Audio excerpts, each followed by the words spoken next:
Well, we are out in Napa River trolling for striper. This is a wild thing lure we custom make here at Sweeney Sports. You can get it at catchhappy.co. Oh, by the way, this is Alex with Sweeney Sports, and look, we got a fish on. One of the other lures that we love to troll. We call him a golden boy.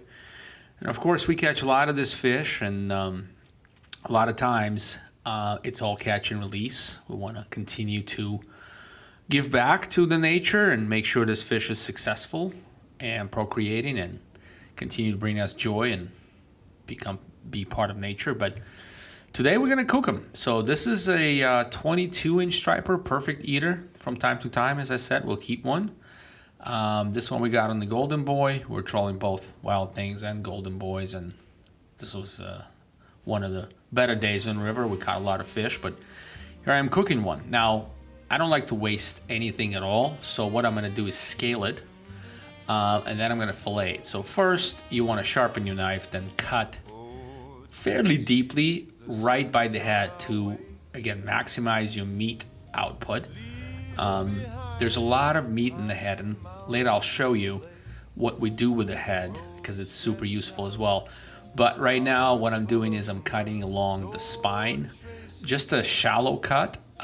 But this will sort of help me guide my fillet knife to, again, have that maximum meat preservation. And so once you cut that fillet, you had the spine cut, that preserves as much meat as possible.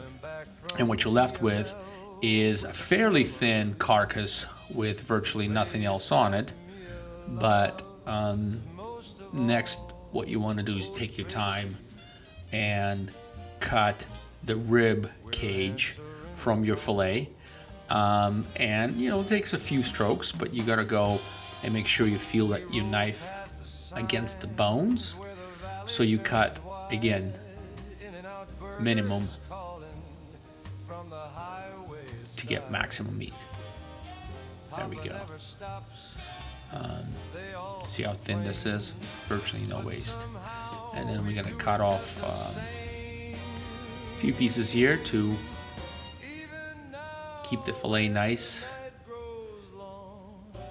and good looking. Here we go.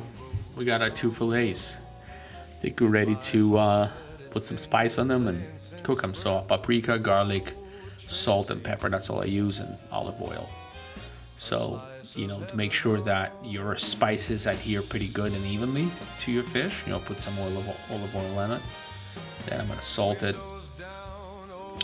put some pepper on them, both sides. So remember, I scale. We love eating the skin. In fact, the skin has one of the better concentrations of all of the fats and vitamins and minerals that your body needs. So to cut the skin off is to lose out on essential fats and nutrients that fish provides us. So here I'm going to put paprika, and I'm going to do the same on the other side as well.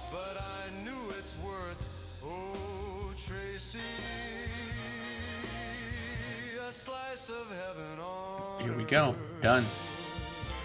Now I'm going to put some cooking oil, make it really, really hot, and first I'm going to cook it the meat side down.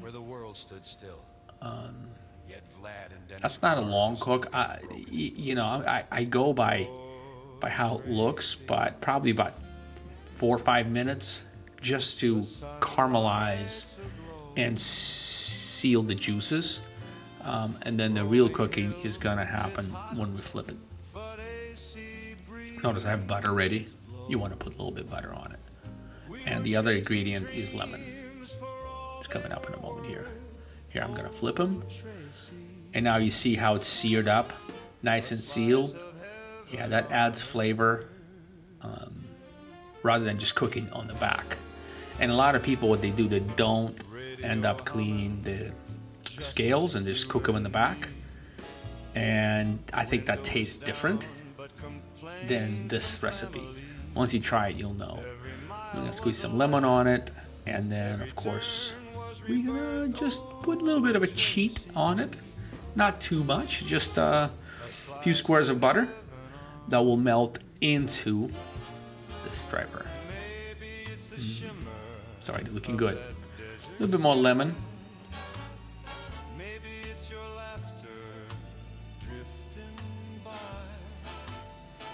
Now I'm going to move that butter around a little bit to make sure it's fully distributed. Look at that. Look at that meat flaking already.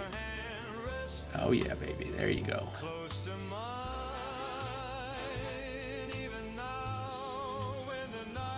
Now it's almost time to plate it.